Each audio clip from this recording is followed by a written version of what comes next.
Recording this, so for those that want a replay.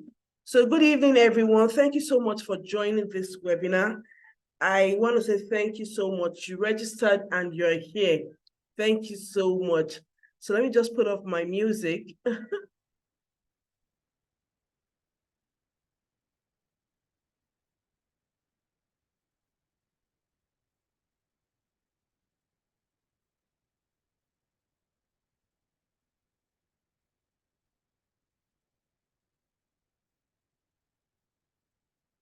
Okay, so if you can see me, please let me know. If you can hear me also, please let me know.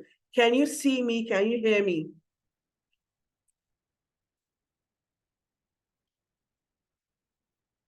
Here. If you can see me, if you can hear me, you can just unmute. Let me know you can see me and you can hear me.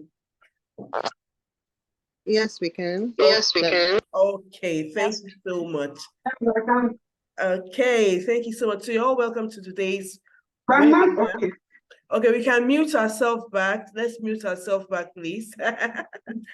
Okay, so thank you so much. So one of the things I love to do, I love to teach. And today I'll be doing more of teaching. I'll be doing more of teaching as we go straight into this. So my name is Oluwatoyin. For those who don't know me, if you're meeting me for the first time, my name is Oluwatoyin. I'm a family psychologist. I work with parents. I work with teenagers. I work with families in general. I help them in building a healthy relationship. Apart from that, I also work as a clinical psychologist at a mental health facility where I see children, adolescents, and also some adults. One of the reasons I decided to go into this webinar is that I've seen a lot firsthand effects of parents not being deliberate in the lives of their children, firsthand effects of the mistakes, some of the mistakes some parents make while raising their children. So as we're coming in, as you're joining, for those who are just joining, please go to the comment section. I'd like you to write your expectations from this training. Apart from writing your expectation, also, I need you to tell us your name. How many teenagers are you raising now? For those who are not raising teenagers, but maybe your children will become teenagers soon, you can also put that in the comment section. Thank you so much. So one of the things I need us to know is that this training or this webinar is not to shame us. I'm not here to put any blame on any parent. This webinar is just for us to, it's just to open our eyes. This webinar is not to shame, it's not to judge, it's not to make you feel guilty as a parent, because there's no one, we don't have perfect parents. Rather, this webinar is to provide you with tools, with information, strategies, and insights that will help you to navigate the challenges of raising teenagers. And also, it will help you to raise your teenagers effectively. So this training is not to cast stones at parents. No, I need you to know that, because even with the title, some parents are like, what do you mean by mistakes? I'm not raising my children well, or what? This webinar is not to throw any stones at any parent. It's not to, I'm not blaming, I'm not judging. Rather, this webinar is to help us to see the things we're not doing right, so that we can start doing the right things. I hope that's okay. I need to bring out that disclaimer first. So why this webinar? What are the things you're going to learn from this webinar? Part of the things you're going to learn from this webinar is that you're going to understand what are those mistakes that you're doing knowingly or unknowingly. What are those things that you think you're doing right, but you're actually causing damage for your children, especially your teenagers. This webinar is to raise awareness about our parenting styles, parenting strategies when raising our teenagers. And it's also to help you identify areas you need to improve on. That's what this webinar is all about. One thing I'll also talk about is the fact that as a parenting educator, I've trained quite a number of parents online, on site, as a family psychologist, I work with parents one-on-one.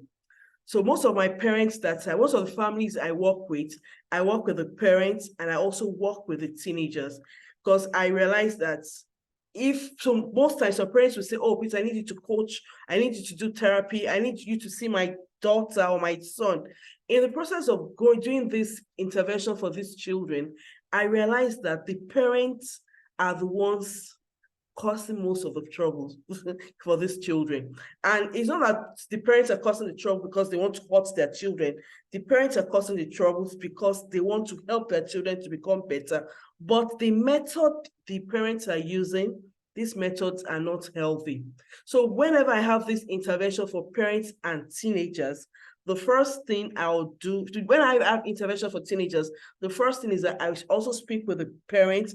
I give them some assessment to know the parenting style, to know how they've been raising their children, apart from me now in doing the intervention for the children. So you're all welcome. So let me go to the comment section. Let me see what are your expectations. So I have expectations here. So let me just go up.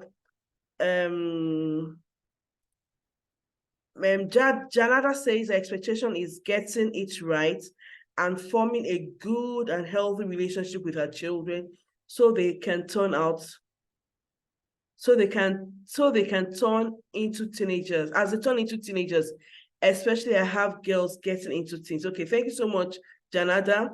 Mrs. Bankole, okay, sorry. Okay, that's Janada. Then I have Neoma. Neoma says, my name is Neoma. My expectations from this webinar is to gain insights in ways to maintain a healthy relationship with my children as they enter the teenage years. Okay, that's nice. Miriam says, I hope to learn any parenting mistakes I might have and install the appropriate, okay. I hope to learn. Okay, let me see. Okay. Dami says, okay. I want to read this before I go into what we have. Dami says, okay, Dami was talking about the assignment I gave. So I gave an assignment in the group. If you've not done yours, you can also type it in here. I said you should write out the things your parents, the things you didn't like about your parents, that and the things your children are complaining about you. The reason why I asked us to do this is that most times the things we complained about our parents are the same thing or same things our children are complaining about us. I'll talk about that as I go along the way. So what really do I mean by parenting mistakes? So when we talk about parenting mistakes, what are parenting mistakes? Parenting mistakes are basically those things we do knowingly or unknowingly. It could be the actions, it could be your decisions, it could be things you say that are perceived as errors or missteps in the process of raising or nurturing your children. Let me say that again. Parenting mistakes refer to your actions or your decisions or the things you say that are perceived as errors or are perceived as missteps in the process of raising and nurturing your children. These mistakes can be intentionally or unintentionally done. Let me share my slides.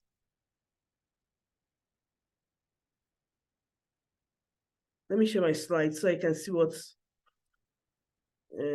share screen. Where are you? If you can see my slide, please let me know. Can you see my slide?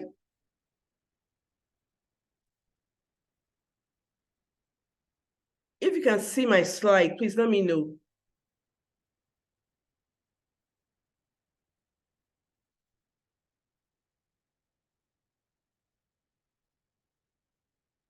Yes, you can see my slides. Yes, okay, great. Yes, great. So parenting mistakes are actually those things we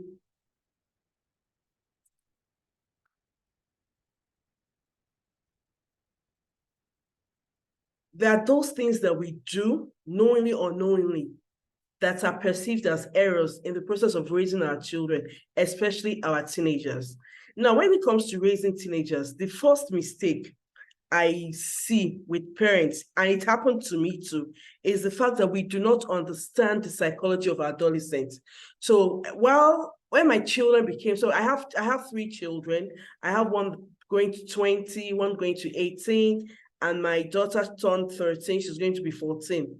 When my first son became a teenager or became an adolescent. So when we talk about adolescents are children between the ages of 10 and 24. So when my first son became an adolescent, we didn't really, he just transitioned into adolescence smoothly. However, when my second son became an adolescent, that was when I knew that there was something called adolescent. My second son transitioned into adolescent because he used to be a very quiet and a very loving. He's still loving now. But then during that period, it was as if he was just angry at everybody. His younger sister that used to be his best friend was always angry at the younger sister.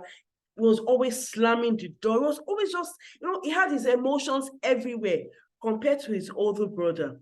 And at this period, I really had to pray about it. For those of us that are Christian, please, the Holy Spirit is our best teacher. I really had to pray about it.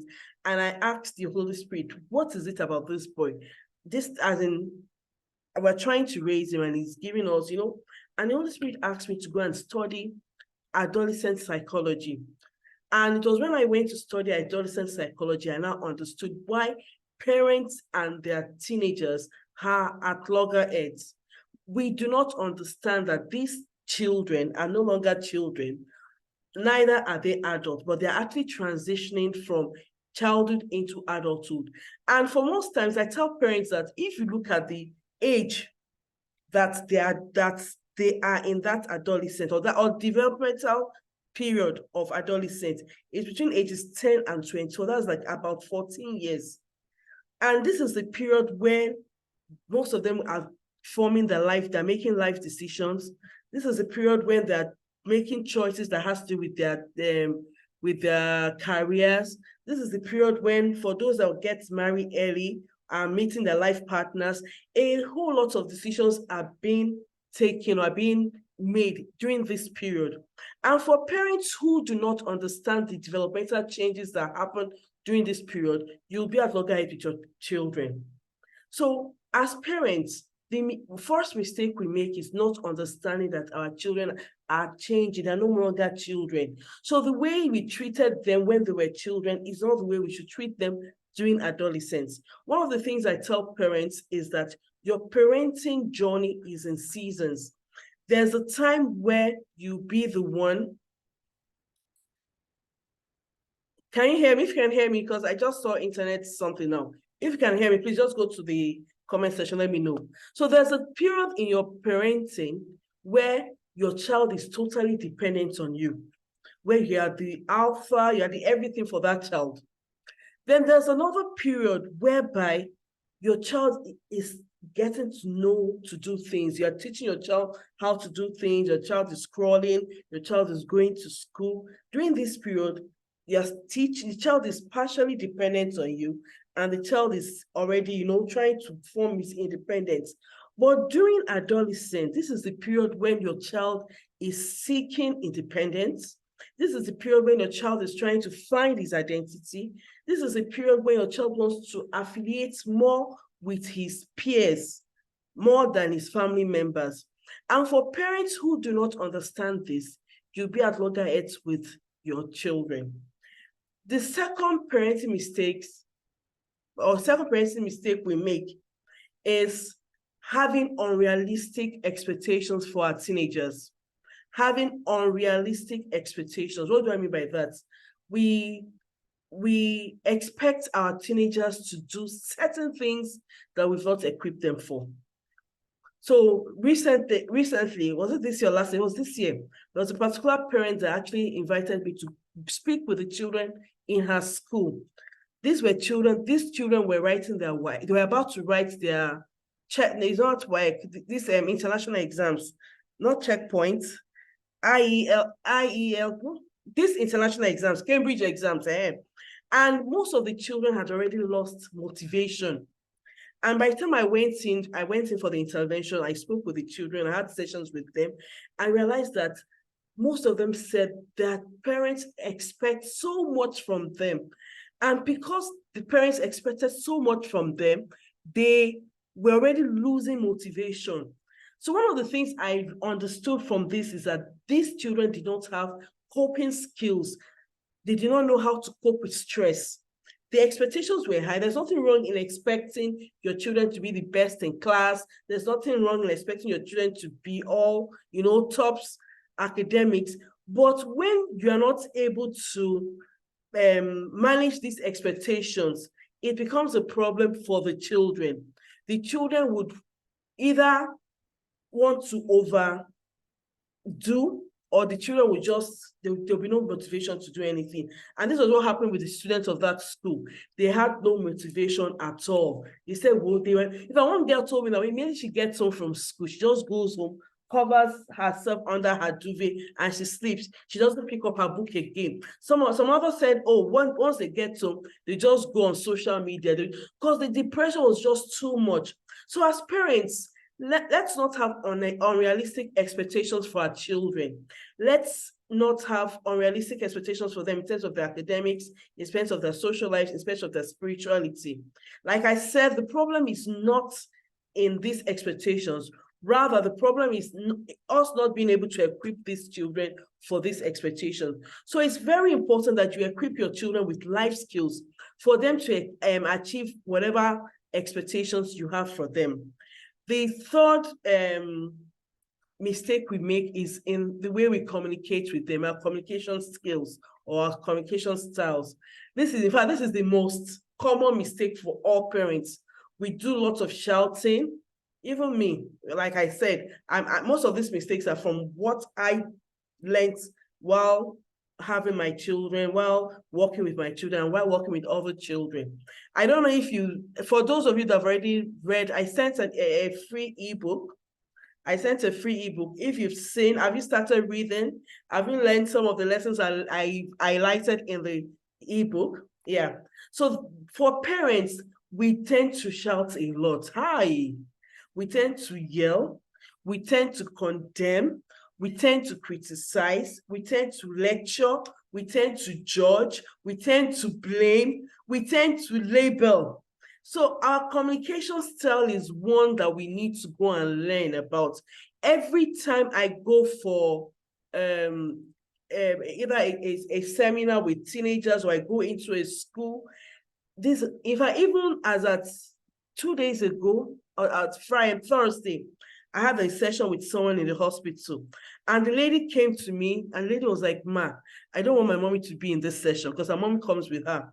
I said, okay. I asked the mom to step out, and the girl said that, "Ma, the way my parents speak to me at home, they talk to me as if I'm nothing. They talk down at me." And this girl was battling with a mental illness. She said, the way they talk to me. And one thing we need to know is that each time we yell at our children, each time we condemn them, it affects their self-esteem. Another thing we do is that we don't listen to them and we jump to conclusions a lot. We do a lot of assumptions. Your child is coming to tell you that, Mom, do you know what my friend said? My friend said, what did she say? We're already jumping to conclusion. We're already jumping. No. As parents, we have to learn how to listen actively and attentively to our children. Another thing we do that they don't like is that when we correct them, we do more of lecturing.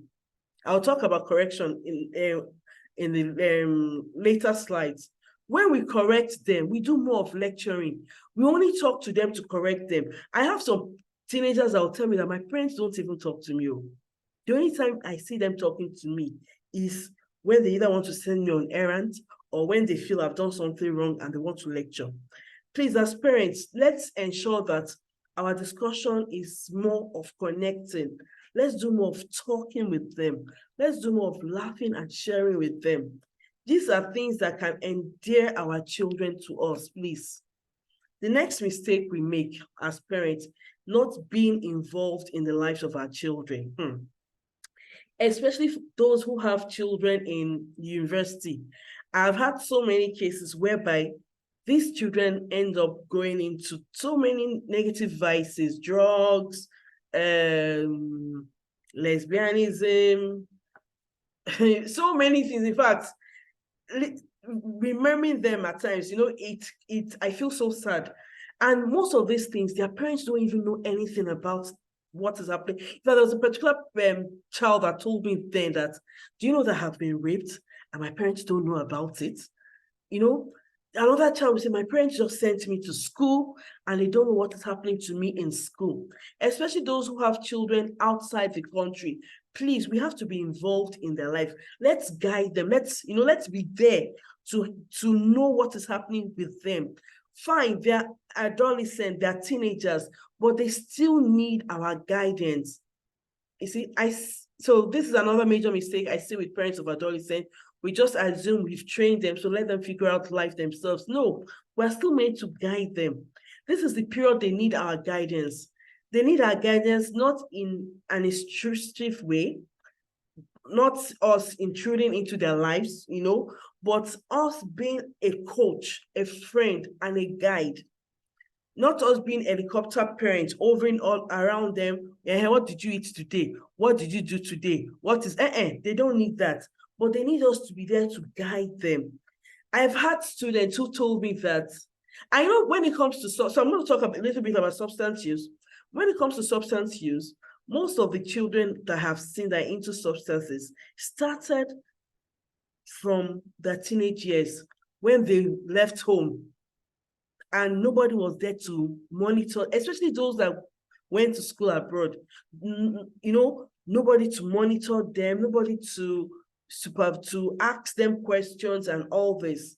This is one mistake we make as parents, not being involved. Ask them about their academics. Ask them about, there was a student I had that the child did not go to school, and his parents were giving him money in dollars to pay his school fees. He was not paying school fees.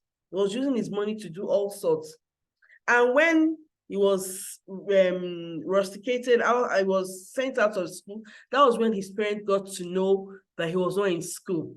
So it's very important that we are involved in their lives. Let's not say, oh, they're adults, they should know what is expected of them. Or we should say, oh, they're teenagers. No, we still need to guide them. We need to be in their lives as coaches, as their friends, and as a guide. Because this is a period where there's a lot of peer pressure. This is a period where there are vices. And one of the things we need to know as parents is that our teenagers, their brain is not yet fully developed. Their brain is still developing. This is a period where they are very daring. They will try to do all sorts just to impress their friends. So for parents who have not been, you've not taken the time to teach them your values, you've not taken the time to even be around them to guide them, they might take some certain decisions that can affect their lives forever. So it's very important that we're in the lives of these children. Let's connect with our children in a meaningful way, especially our adolescents. We cannot say that because they're adolescents, we should not. Let's be involved in their lives. Let's have a meaningful relationship with them. Let's affirm them. Let them feel accepted by us. Every little touch, every little smile you give to them matters a lot. I have so many stories. One of the things I tell parents is that my going to work in a mental health facility, my going back to go back to do my clinical psychology has really opened my. So right now, I'm not talking based on what I've read. I'm talking based on the clients I see. I'm talking based on experiences I've seen, real life experiences. And these are the little things that parents do that affect their children.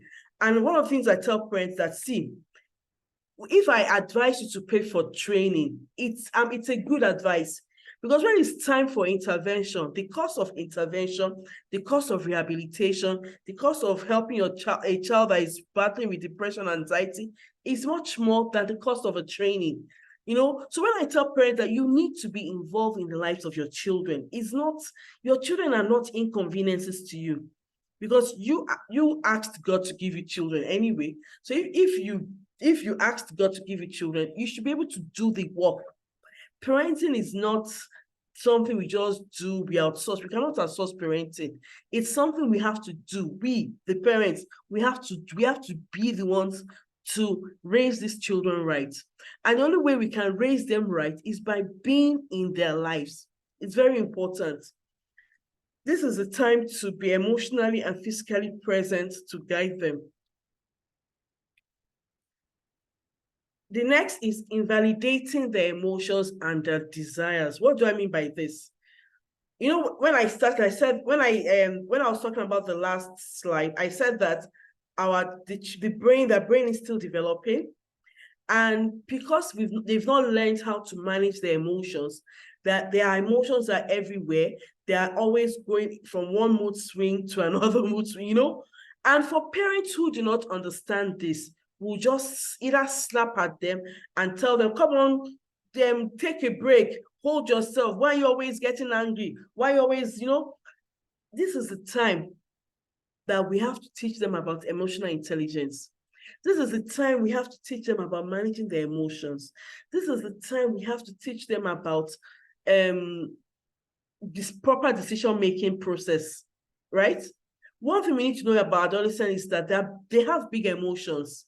Their brain is still developing, and they get into lots of mood swings.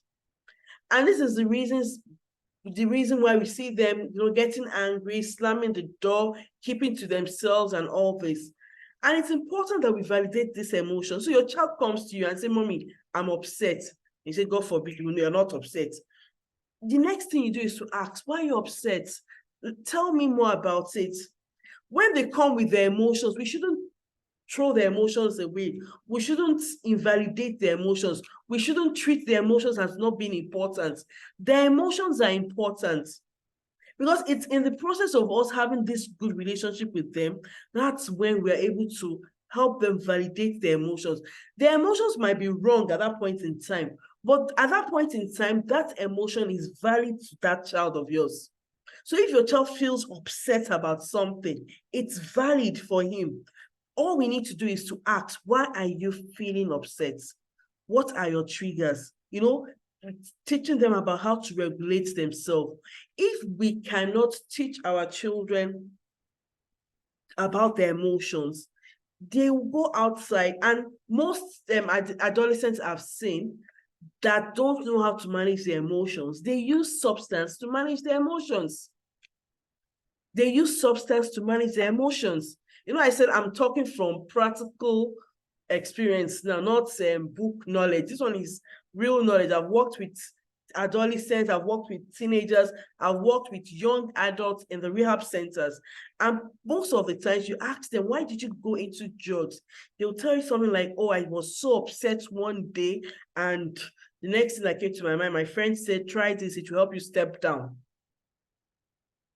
So another person will say, oh, my boyfriend jilted me.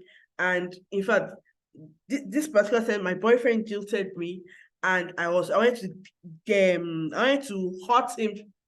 She went into drugs. I'm like, so how can you correlate hurting your boyfriend and using drugs? So if our children do not have an outlet to express themselves, if we've not created that safe space in the home for your children to come and talk to you, they might end up talking to their friends who will give them the wrong advice. So please, right from young, for those of you that don't have adolescents, that have younger children, when your child is showing one emotion, or your duty is to speak to the child about his or her emotion. Tell me about it. What is happening? Why do you feel like this? Okay, we should need to teach the children how to regulate their emotion. I know the best way to teach our children about their emotions is by us, the parents, managing our own emotion. How do you manage your own emotion? When you get upset, what do you do? Do you break everywhere? Do you, how do you manage your own emotion as a parent? It's very important. The next thing we do, or the next mistakes, mistake is not being overly strict and controlling. You know, the adolescent period is the period where your children are trying to form their identity.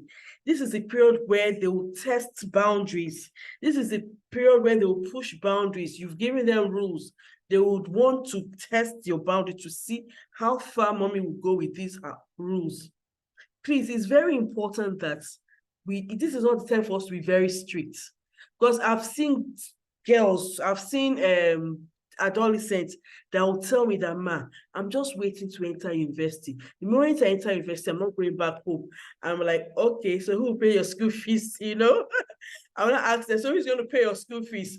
But if these children have an alternative to getting money, or they have somewhere else to get money, most of these children will not go back home because they say that parents are too strict, that parents are not understanding, that parents are too controlling.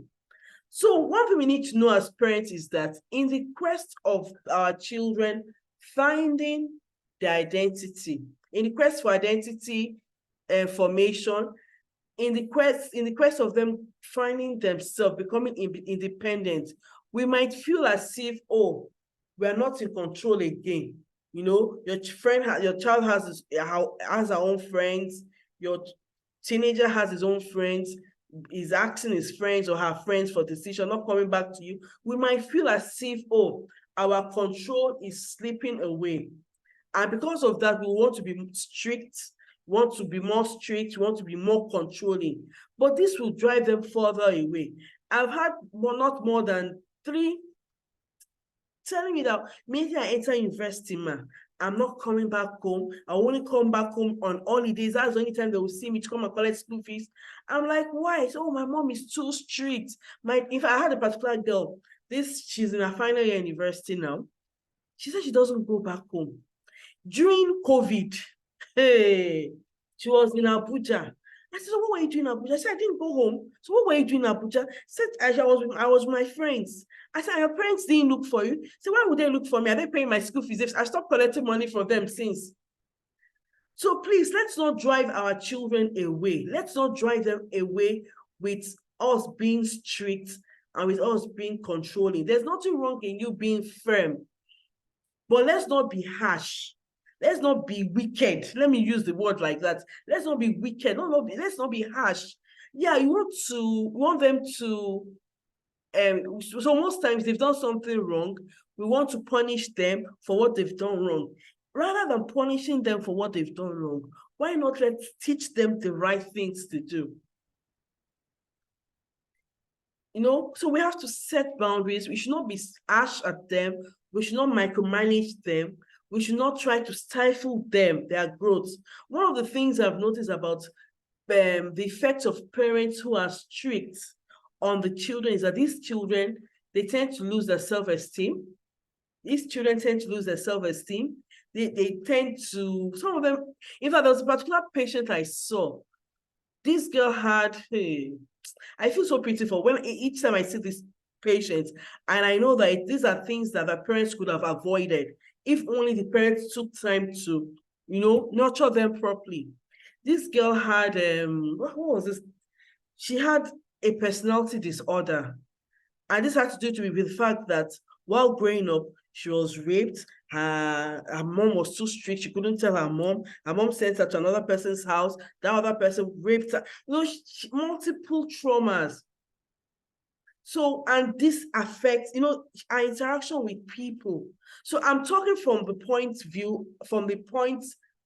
fact that I'm a psychologist. I've seen the negative effects of these things on children, on teenagers especially. And one thing we need to know as parents is that these teenagers, once they leave the home like this, and they won't want to come back home, especially those who have parents that are very strict.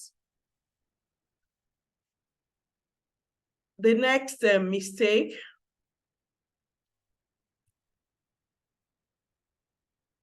not modeling good behavior. This simply explains itself. Yeah. What are the examples you're showing your children? How do you manage your emotions? You know, I spoke about that. How do you manage your finances? How do you manage your friendship? Is it that at home you talk about people? Is it that you're very corny at home towards your friends? How do you behave, basically? You know, these are things, the way you behave is whatever your child sees, is what they end up doing. So the question I asked, let's go to the comment section. Let me just pause a bit here. I asked the question, I said, for those of us that complained about our parents when we were younger, when we were teenagers, what are the things your children complain about you? Let's go to the comment section. Let's type, what are the things your children complain about you now? And these are the same things you complained about your parents. Let's go to the comment section, please. Let me know I'm not talking to myself.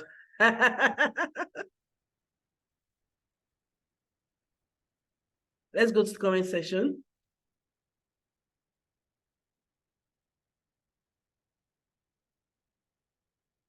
Where are we? Comment section, please. What are the things you complained about your parents and your children are now complaining about these same things about you? Somebody has said yelling, not listening, and understanding them. Great, thank you. So these were the exact things you complained about your parents, right? Okay, who else is typing?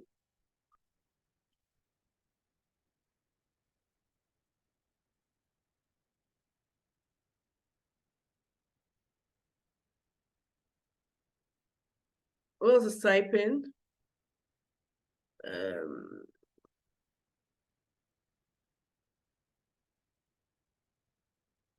Okay, you're still waiting. I think Dami posted something earlier. She said that, let me see.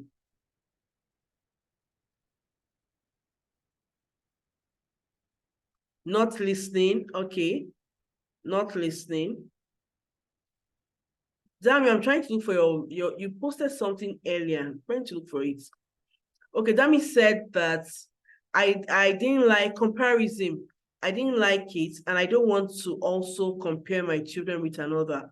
I want to learn to praise them, their strengths, and find ways in helping them with their weaknesses. I don't like the fact that my parents focused more on my education rather than my skill. Thank you so much. Swani said micromanaging and giving them too many chores. I know that. My father was strict with us. My children also complained that I'm strict, yeah. And that's what happens most times. It's called past parenting pattern. We're going to talk about that too. Micromanaging and giving. I felt my parents focused. Oh, I missed the message now. Less freedom to go out visiting friends. Okay. I felt my parents were focused on success and not encouraging true failures. Okay, that's good. Thank you so much. Less freedom to go out. That's Olatunji. To go out visiting friends. Okay. So these are the, so we can see that most of the things our parents complained about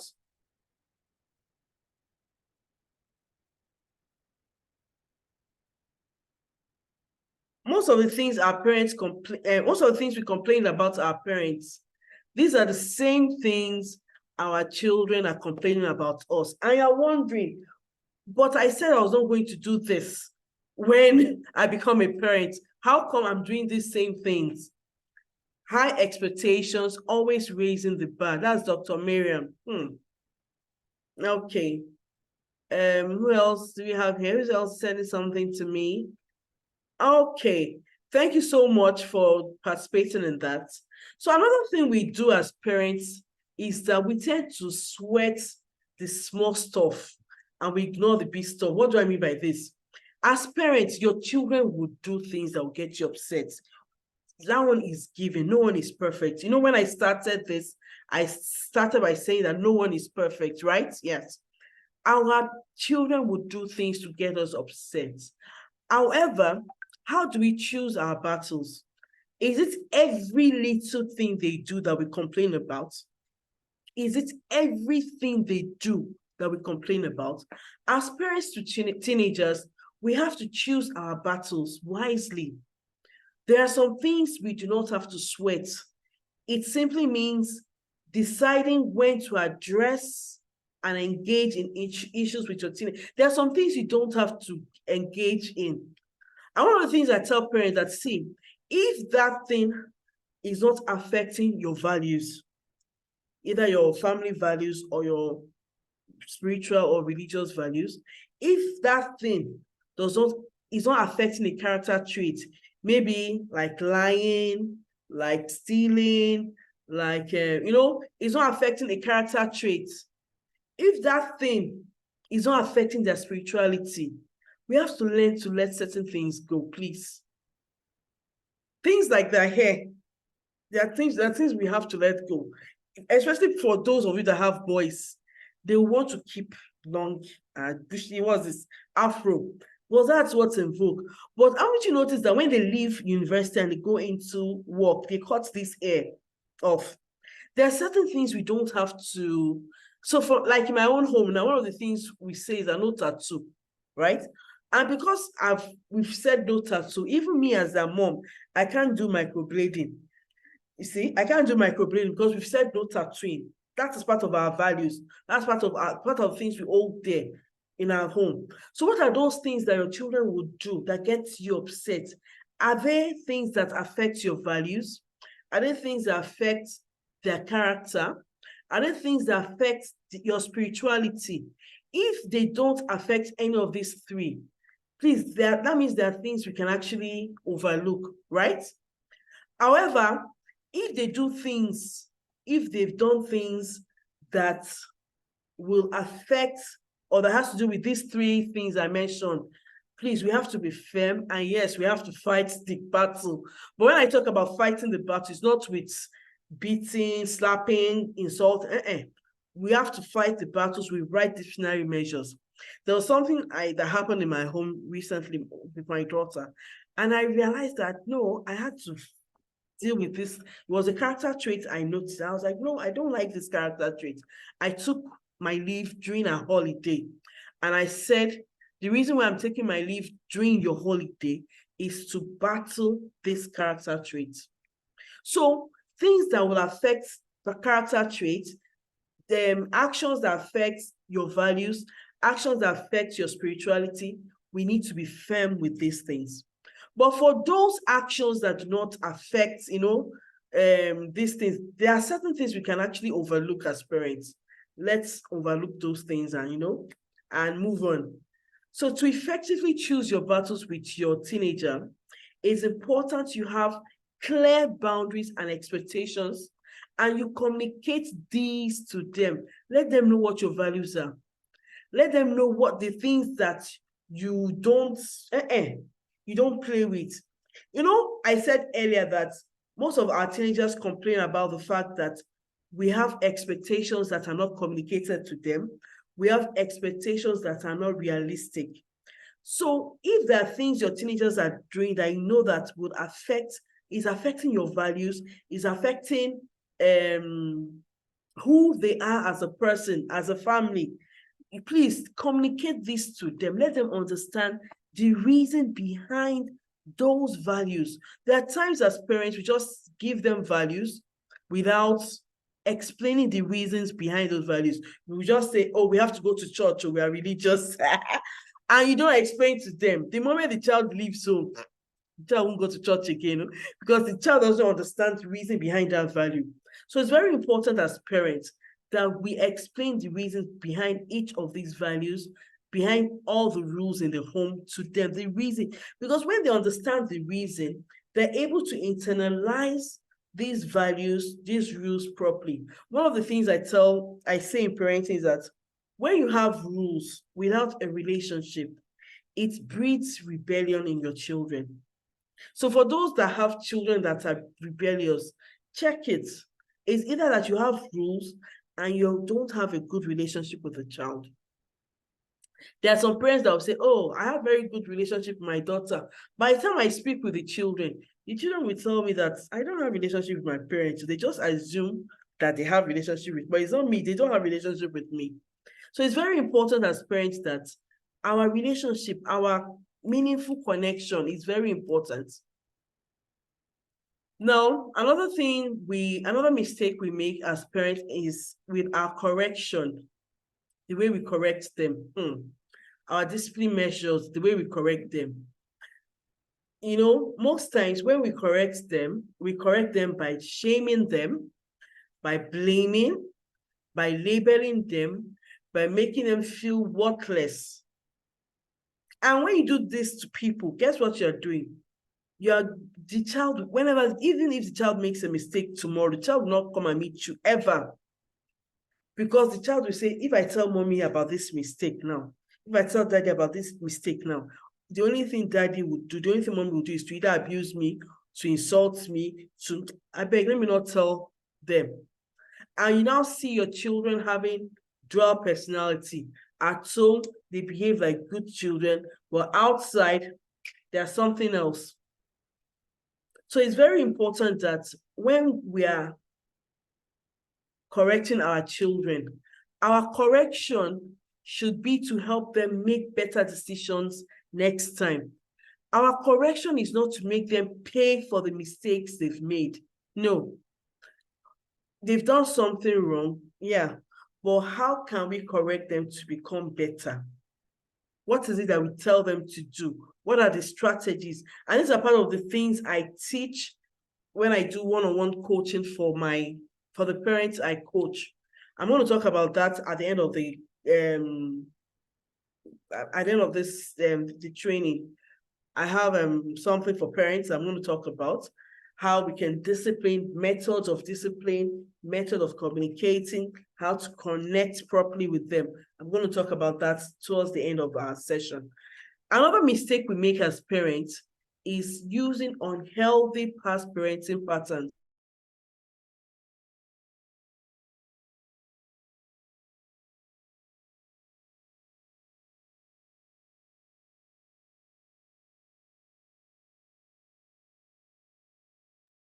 Hello, can you hear me? Hello, hello, hello, hello, hello. Hi, hi, hi. Can you hear me all? Yeah. We can hear you now. We can hear you now. Okay, I'm so sorry. I was thrown out. I don't know what happened. Network. But I'm back. Okay, so I was on let me see. Let me share my slides again. So what was the last one I spoke about? Let me see if you're following. So what was the last thing I spoke about? So let's go. What was the last thing I spoke about? Let's unmute ourselves. The way discipline. The way discipline. Discipline. Okay. Okay, thank you so much, Mr. The way discipline. Mr. Kule was my boss in the bank. How are you doing, sir? Thank you. Nice for joining. I really appreciate this. So let me share my slides again.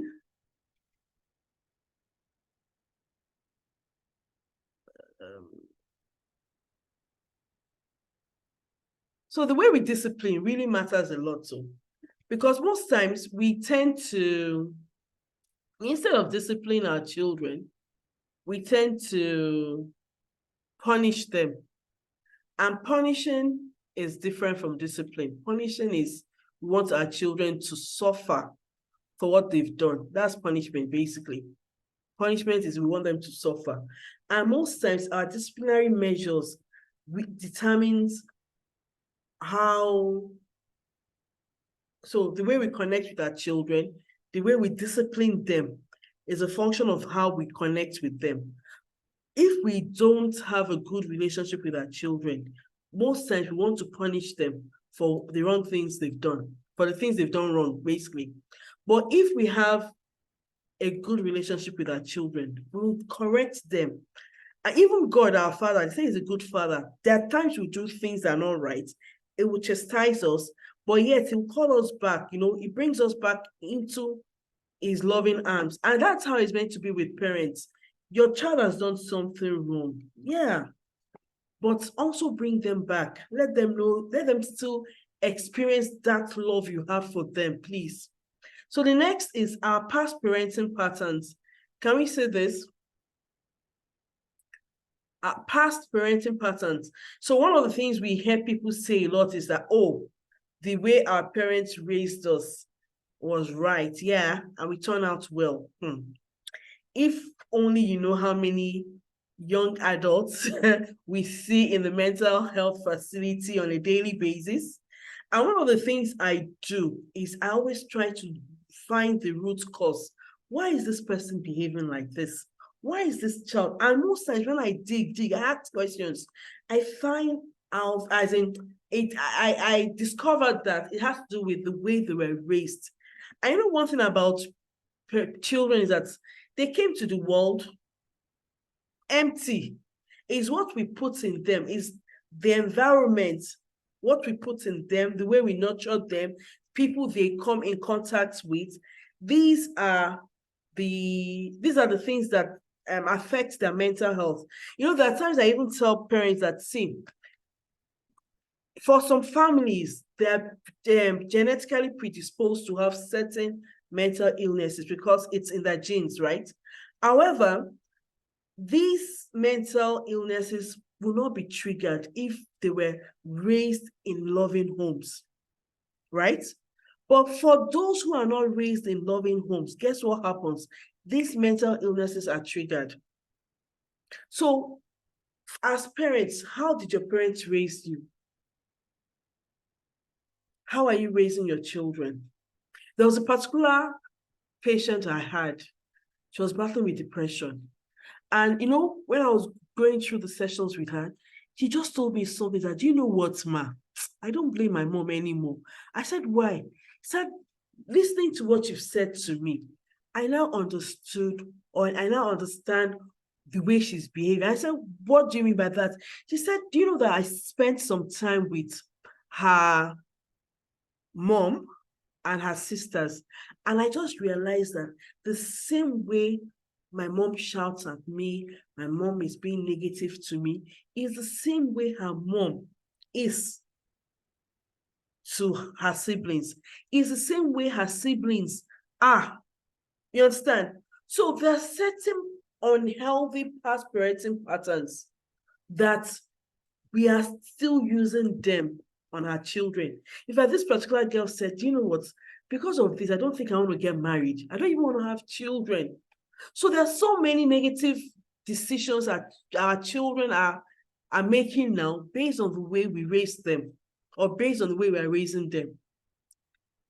So it's very important as parents to understand the peculiarities of the 21st century child. Your 21st century child is not like you. I was watching this film yesterday, David Beckham. I don't know if anyone of us have seen David Beckham's film on Netflix. It just did a film. And I was like, oh my goodness, he went through so many bullying. He lost a match and the bullying he went through. And I was telling my daughter that, do you know that if this thing that David Beckham went through then happened to someone of this generation, the person would have gone into rehab since. Mental health. So one of the things we need to know are children of this 21st century, they are so the way we were raised, there are a lot of things we didn't know. But this generation, they are so enlightened. They know a lot of things happening in the world, know a lot of things happening in different countries, different industries. They are very, very enlightened. So there are some things that you would have taken from your parents that if you're doing it to these children of this generation, they will be telling you, Mommy, no, I don't think this is right. Why would you do? They will tell you, oh, her. So as parents, those negative things you wrote down about your parents that they did, those negative things, please, let's be deliberate to change them. Please, let's be deliberate to change them. Let's not recycle these negative things again, please. Then we have comparison. Somebody wrote this down, that her parents used to compare. Yeah, this is another thing, another mistake we make. We tell our children, oh, can't you be like, can't you see, can't you, we compare them a lot. The another thing we do is favoritism, which tends to show one child favor more than the other child. We tend to have favorites, amongst our children. And not just us having it, we now show it. It's bad. It's a bad thing. We should not do it. If you are here and you're doing it, please stop, desist from it. It's not good. It's easier to love an easygoing child than a strong-willed child. True or false? If you have a child that is strong-willed, that is always countering what you are saying, Mommy, why do you think we should do this? No, Mommy, I think this. It's easier to love the other child that's just quiet, right? Because the strong-willed child is one that causes all the trouble in the house, is one that frustrates us with their determination and persistence. And as parents, we make the mistake of comparing these children. We make the mistake of picking, having a favorite, and showing it. And how do we show it? Either by spending more time with, in fact, there was a particular patient I had one time too.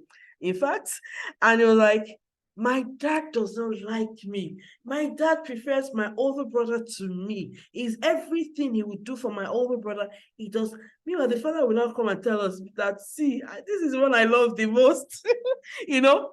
Please, let's not show favorism. It's not nice. It affects our children. And research has, there's a lot of research that have been done on parental favorism, and it's been associated with low self-esteem in children.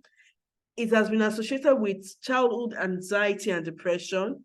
It has been associated with the behavioral problems, including risky behavior like using of drugs and all that. Please, let's stop. Let's not do it. Please, let's not do it. I hope you can see me and hear me. Hello? Can you see me? Can you hear me?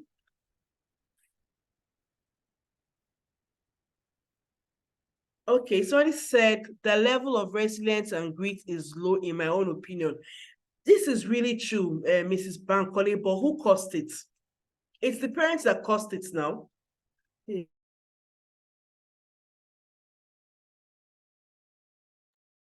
Mrs. B, you said the level of resilience and grit is low. Who caused it? It's the parents now.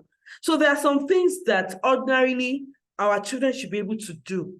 We don't allow them to do. House chores, we have some homes, children can't do house chores. And it's in the process of doing these house chores that they learn grit, they learn resilience and all that. There are so many things that I would say parents, we are the cause of these things in the life of our children, please. You understand? Okay. Can you see my slide?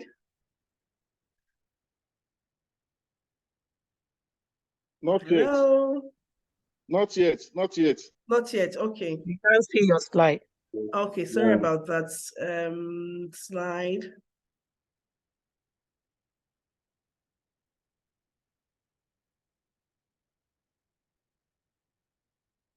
Okay. So the final mistake, we have quite a whole lot. We have so many that I'm still going to teach, but not in this class. We have a whole lot, but I'm not teaching that in this one. But the last one I'll be discussing is comparison and favorism. As parents, please, let's avoid doing this. So what are the effects? What are the effects of all these things I've been talking about?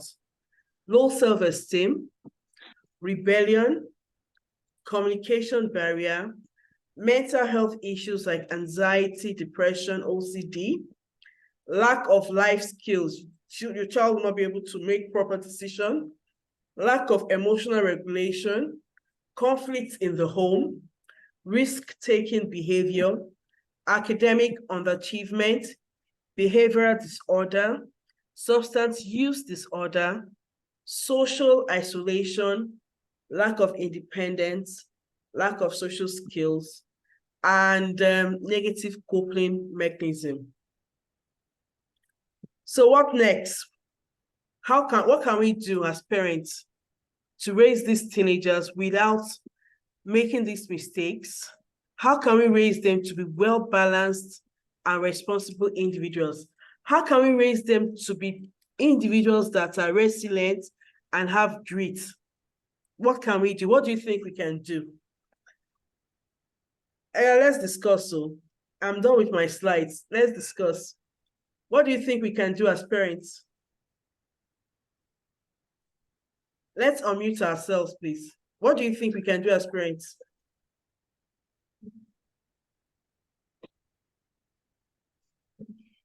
Hello? Where is everyone? I can see people here. So what do you think we can do as parents now? Well, you've said it all. Show them love. We should not just assume that we have a relationship with them. We can find out, with them, whether we're actually having a relationship. Because I think a lot of parents just assume that they have a relationship with their children. Absolutely. This night, you've made us, you've shown us that that might just be an assumption. Yeah. That we should ensure we actually show them love. And by the time we show them love, then we're able to have a rapport with them. Absolutely. So I think the first thing we should do is one, show them love. Yeah. We need to have a connection with our children. And you said it, showing love does not, exactly. And showing love does not mean you are buying things. Even spending time is part of showing love. Yes, absolutely. Thank you so much. I'm trying to read some comments here. Be emotionally present. Thank you so much. To be very intentional and not repeat certain negative patterns. Absolutely. Active listening and not being judgmental. Absolutely. Making our children our friends, discussing regularly with them. Absolutely. There are so many things we can do. So many things. And that's why I have this program coming up. It's starting on the 30th of October. It's a smart parenting coaching program, 6 weeks program where I'll work with parents one-on-one. Normally, this program is actually meant to be like a self-paced where I'll just do videos and send. But I noticed that is not as effective as me working with parents one-on-one. So I have this program. It's a 6 weeks program whereby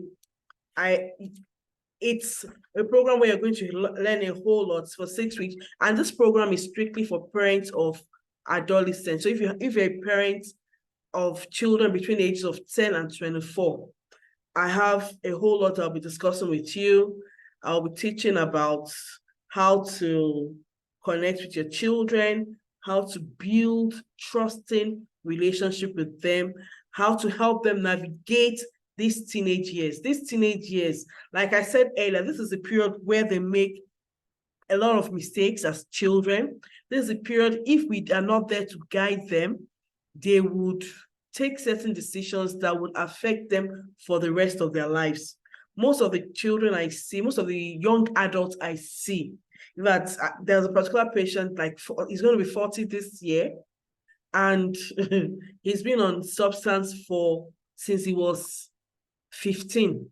So the number of years he has been using substance,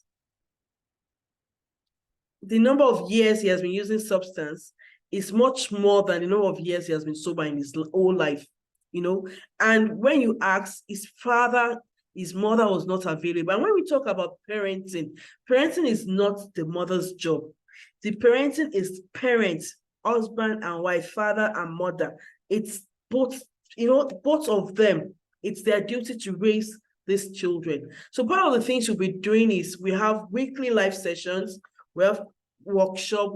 I'm going to teach on how to communicate effectively with your teenagers. We'll help you build strategies of how to handle conflict and build trust. I'll give tips on how to set boundaries and foster independence. Your children need to be independent. They're not going to be with you forever. When they leave home, what are those things you've put in them that will help them to survive the world out there? These are part of things you're going to learn. Then we're also going to have a community where we have other parents, parents where we can share support and our experiences, I have a whole lot that I have to share based on my experience as a parent and also based on my experience as a family psychologist.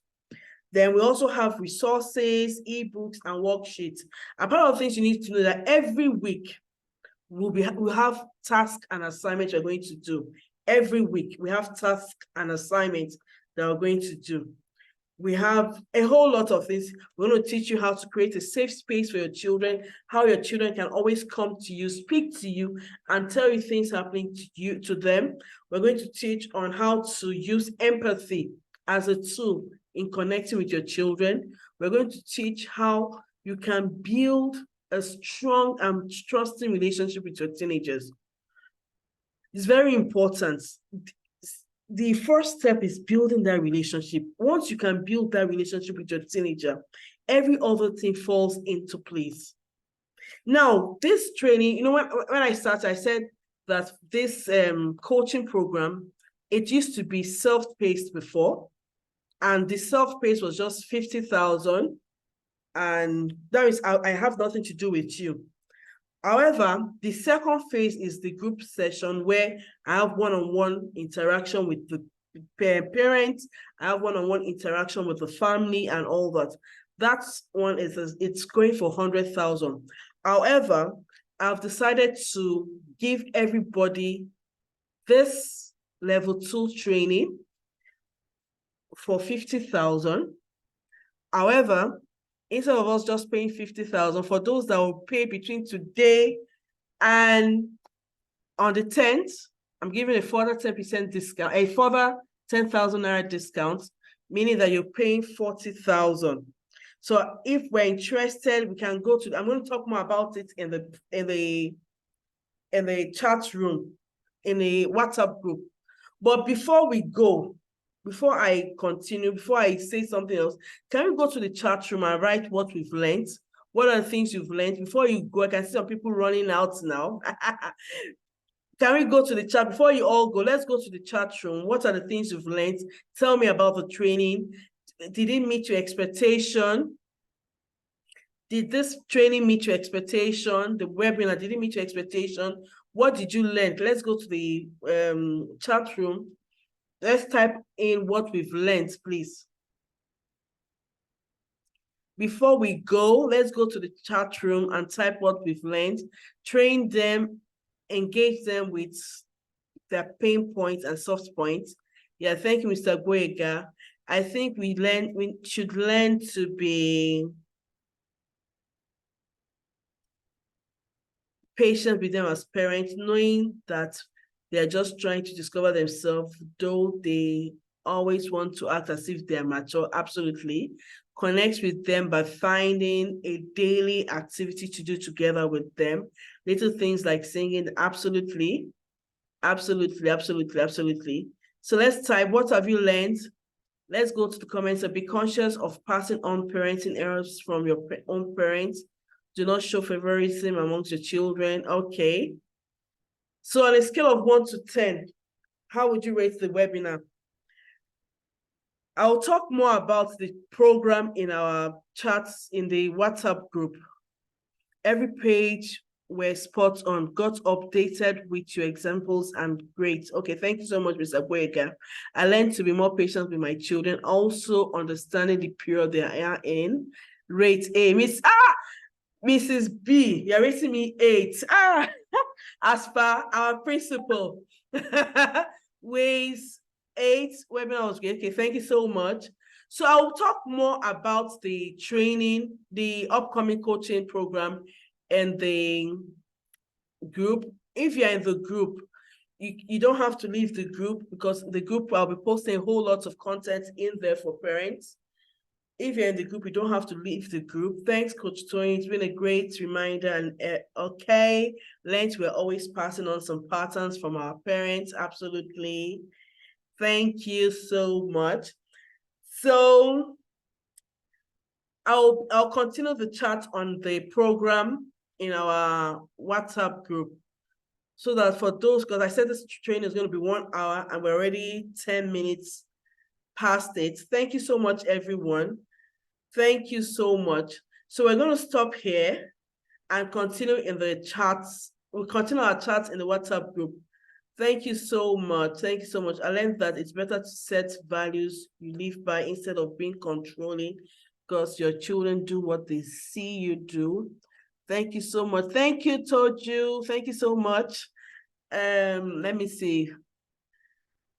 Thank you so much, Omiye. Thank you, sir. Thank you, thank you, thank you. Thank you so much, everyone. So we're going to continue. Okay. We're going to continue in the chat box. So for the people getting the gift, Mrs. B is getting a gift.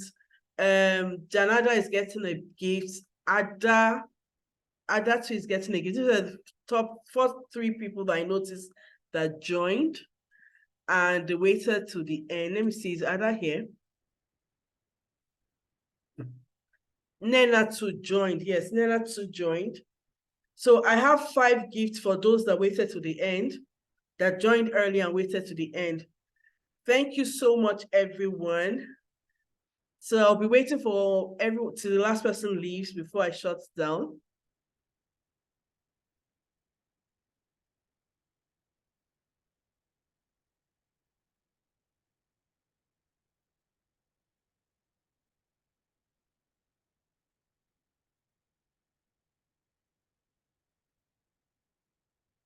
Today, understanding and deriving meaningful insights from data is fast becoming the most needed skill in the business world. The data science and